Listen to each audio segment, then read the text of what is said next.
오늘은 강유에 이어 유선에 대해 다뤄봅니다. 결론부터 얘기하자면 유선은 망국의 군주라는 비판은 받을 수 있어도 암군이라는 비판은 받을 수 없는 존재입니다.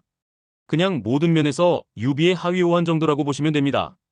유비는 모든 면에서 최소 중상타, 최대 극상타를 치는 만능형 군주였기 때문에 유비의 하위 호환이라는 건 곧 평타는 친다는 뜻이겠죠. 이제부터 유선이 왜 평타는 치는 군주였는지에 대해 얘기해 보겠습니다. 우선 유선이 당대에 처한 여건부터 이해해 볼 필요가 있습니다. 제 인물 탐구 영상들은 모두 당대의 여건을 파악한 후 그 인물에게 감정이입을 해보는 식으로 진행됩니다. 유선이 제위에 등극한 것은 17세 시절입니다.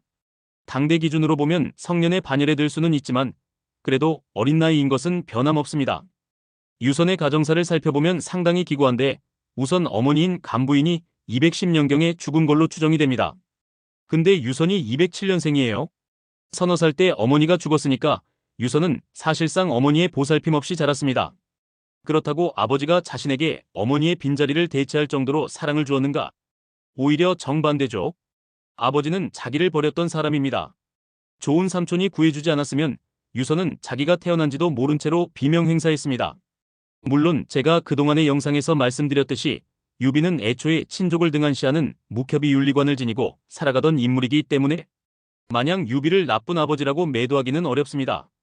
그냥 평생을 묵협 집단의 두목으로 살아야 했던 아버지와 17세부터 유교국가의 황제로 살아야 했던 아들, 부자간 상성이 상극이었다고 평할 수 있는 관계입니다. 이 부분을 주목해서 유선을 애정 결핍으로 묘사한 매체도 종종 보이죠. 거의 낭설로 보기는 하지만 위략에 기록된 유선 배너설, 그러니까 유선이 노예로 팔려갔다가 유비가 한중왕이 된 시절에 돌아왔다는 기록도 그렇고, 조예가 대촉선전포 고문에서 유선을 고하라칭한 기록 등을 종합해보면 적어도 당대부터 이미 유선이 불우한 어린 시절을 보낸 존재라는 이미지가 정착해 있던 건 맞아 보입니다. 그리고 아버지는 죽는 그 순간까지도 자신에게 어떠한 권한을 승계해주지 않았습니다. 모든 권위와 권력은 사부였던 제갈량에게 집중되었으니 유선은 사실상 아버지의 헌신을 한 번도 받아본 적이 없는 인물입니다. 그래서 유선은 매우 높은 확률로 파더 콤플렉스를 느끼던 걸로 보입니다. 아버지의 사랑을 받지 못하고 자랐으니 이 빈자리를 대체해줄 수 있는 존경할 만한 연장자에 대한 갈망이 있던 인물이라는 거죠. 그게 마침 제갈량이었던 거고요. 그래서 유선은 제갈량의 독재 정권에 그 어떠한 제재도 가하지 않았습니다. 오히려 제갈량이 북벌 실패 후 셀프 강등된 후에도 유선이 직접 승상직을 돌려주었을 정도로 제갈량의 권위를 유지해주는 것에 적극적이었습니다. 이 말은 즉 제갈량 독재 정권이 제갈량의 욕망이나 독단으로 굴러가던 체제가 아니라 유비의 의도와 유선의 동의가 존재했기 때문에, 그리고 제갈량이 사적인 욕망보다 국가의 사업을 우선시하던 존재였기 때문에 내부 문제 없이 수립될 수 있었던 체제라는 뜻입니다. 사실 제갈량 정권은 조조 정권과 전혀 다르지 않습니다. 황제의 영역과 분리된 별개의 영역에서 독자적인 정권을 형성하고 황제를 허수아비로 만들며 독재 정치를 행한 정권이라는 점에서 땅덩이 크기 빼곤 모든 게 동일합니다. 하지만 헌제와 조조의 충돌이 매우 잦았던 조조 정권과 달리 제갈량 정권은 유선과 제갈량의 충돌이 하나도 확인되지 않습니다.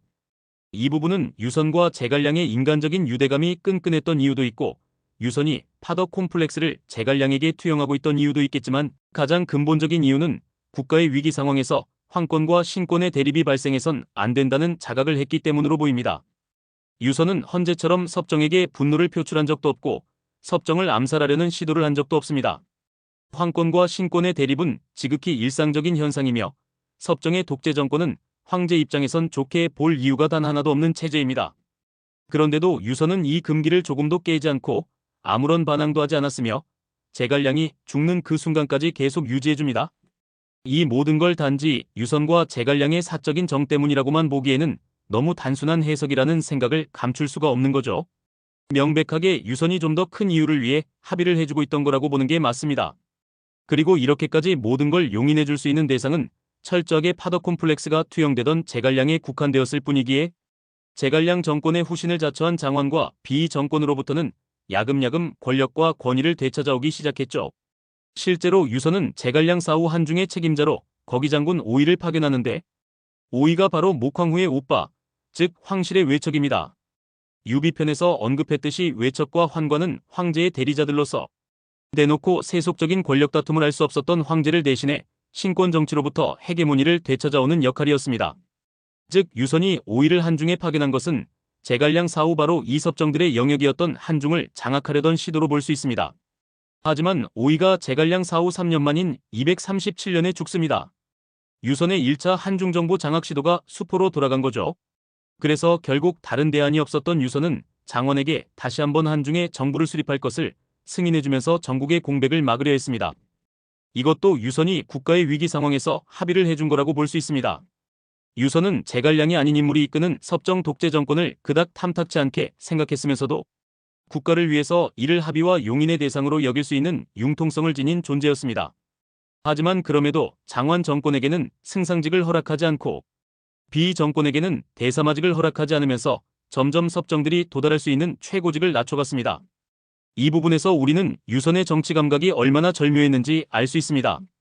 승상, 대사마, 대장군으로 점점 섭정들의 상한선을 제한해 가니까 자연스럽게 비 다음에 대권주자는 대장군 이상으로 올라갈 수 없었습니다.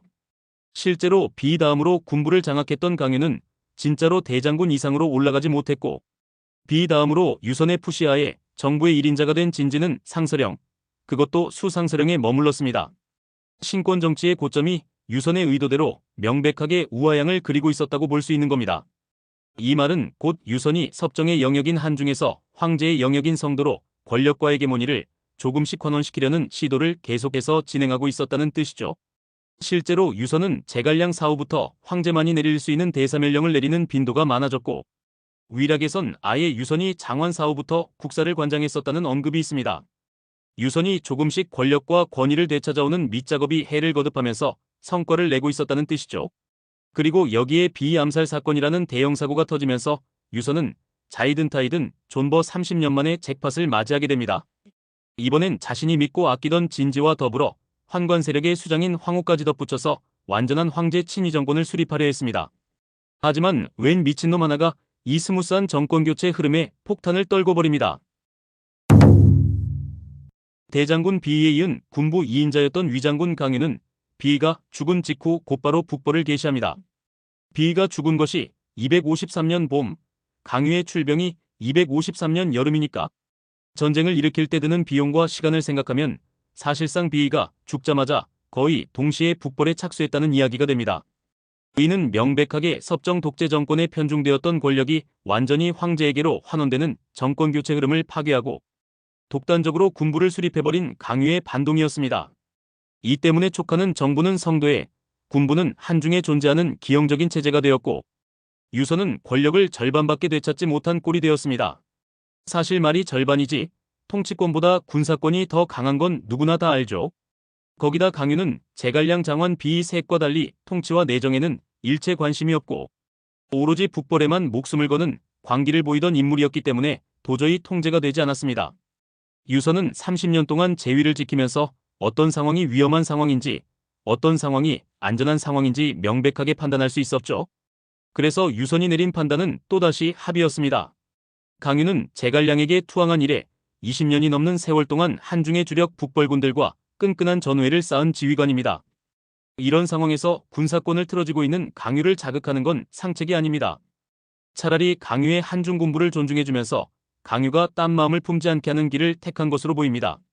그리고 이것이 바로 유선의 한계였죠. 유비와 달리 무에서 유를 창조하는 수준의 정치술을 발휘할 줄 몰랐습니다. 그저 현상 유지를 위한 길만을 찾을 뿐이었던 겁니다.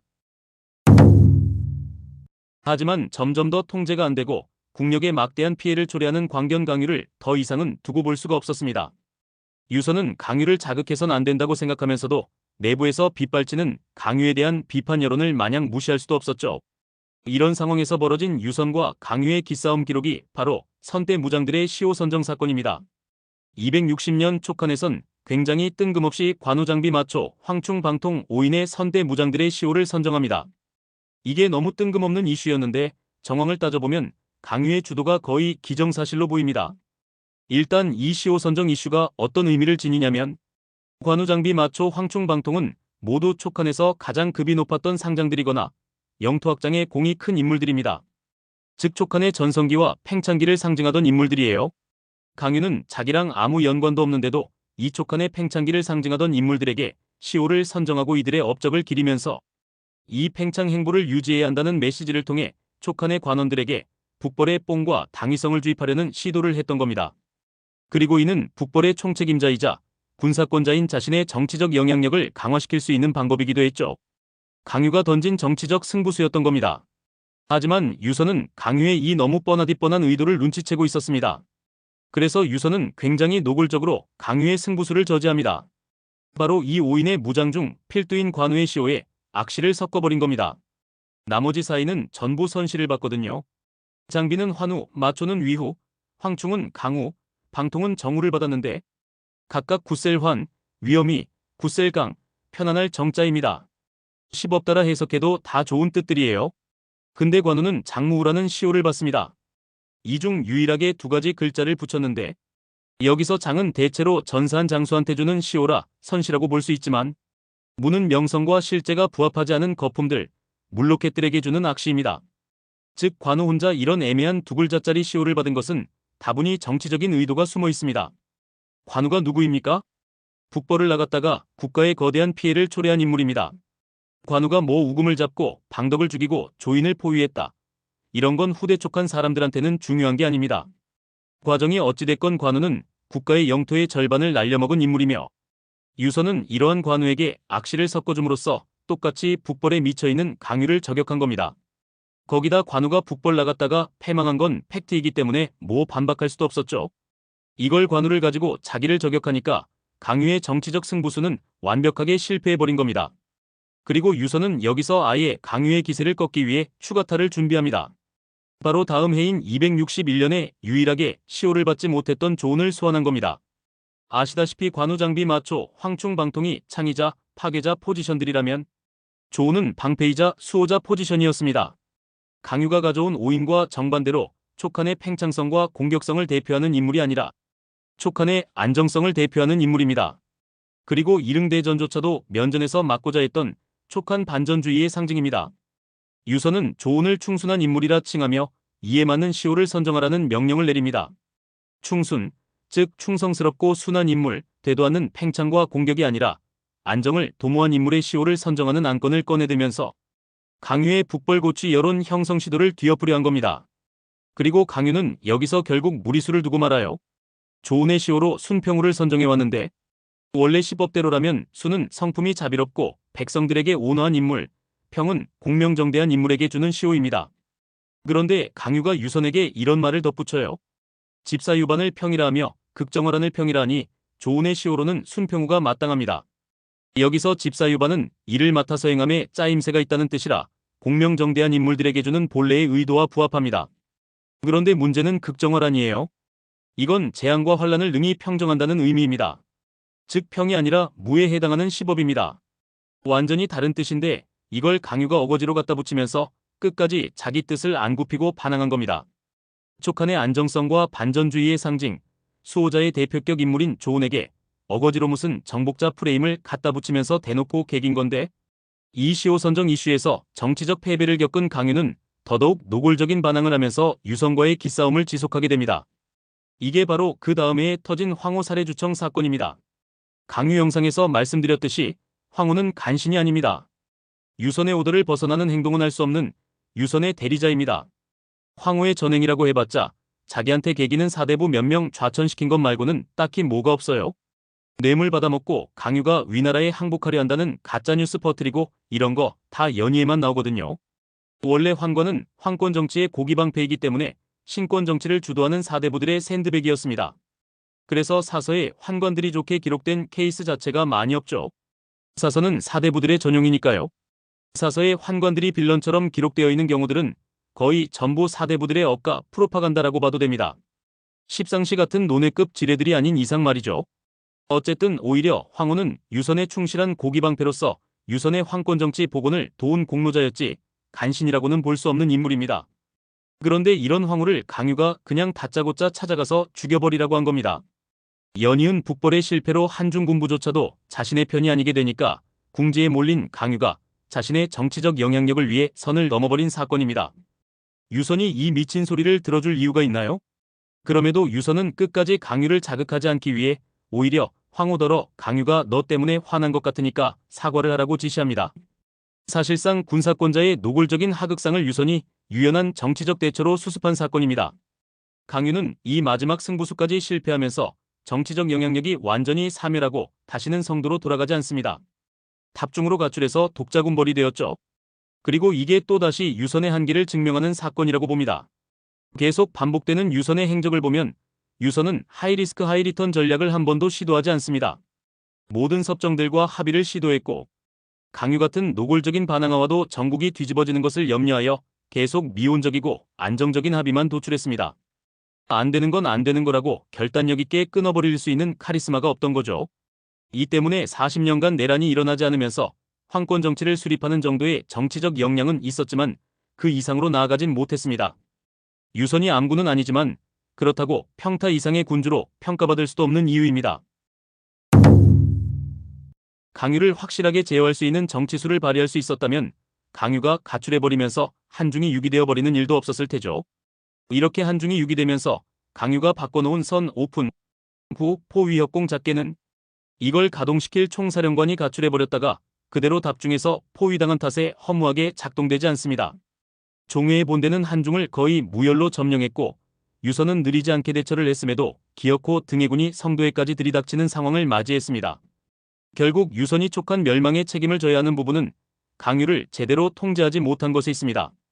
개인적으로 등해에게 항복한 것 자체는 불가항력이었기 때문에 유의미한 비판 요소로 보지는 않습니다. 유선은 강유의 잣개대로 요화와 장익을 원군으로 파견했고 요화는 강유와의 합류에 성공했으며 장익은 은평교도에서 한 달이나 위군을 기다렸을 정도로 대응이 느리지 않았습니다. 또한 등해의 산악침공도 파악한 뒤 마막을 강유관에 제갈첨을 면죽에 파견하여 등해군의 침공에도 방비했습니다.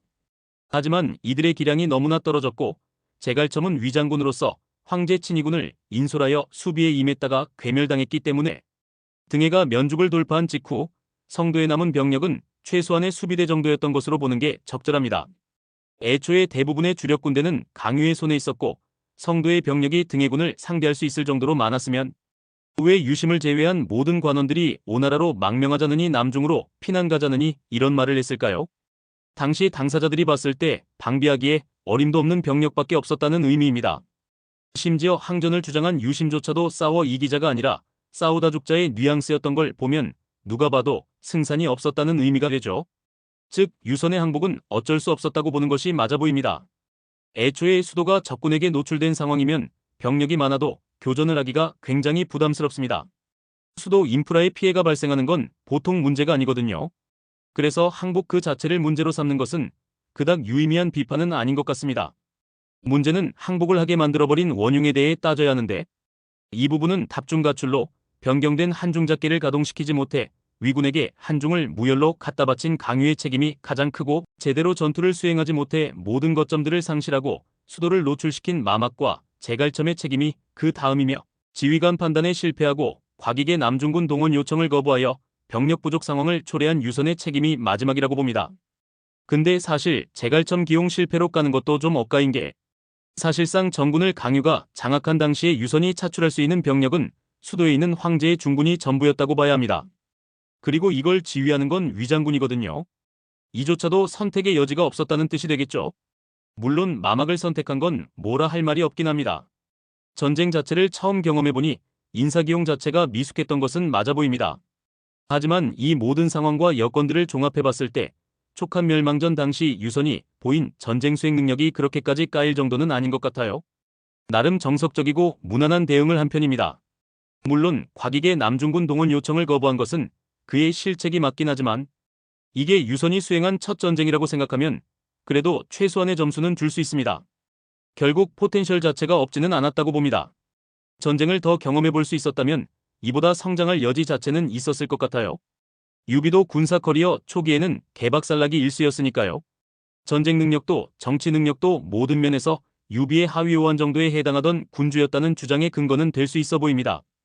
결국 전쟁도 정치도 강유의 통제를 실패한 것이 그의 모든 비극을 초래했으니 죽는 그 순간까지도 제갈량을 자신의 판 아래에서 노력하도록 만든 유비의 용인술과 살아생전에서조차도 강유를 단 한 번도 통제하지 못한 유선의 용인술이 가장 격차가 크지 않나 싶습니다.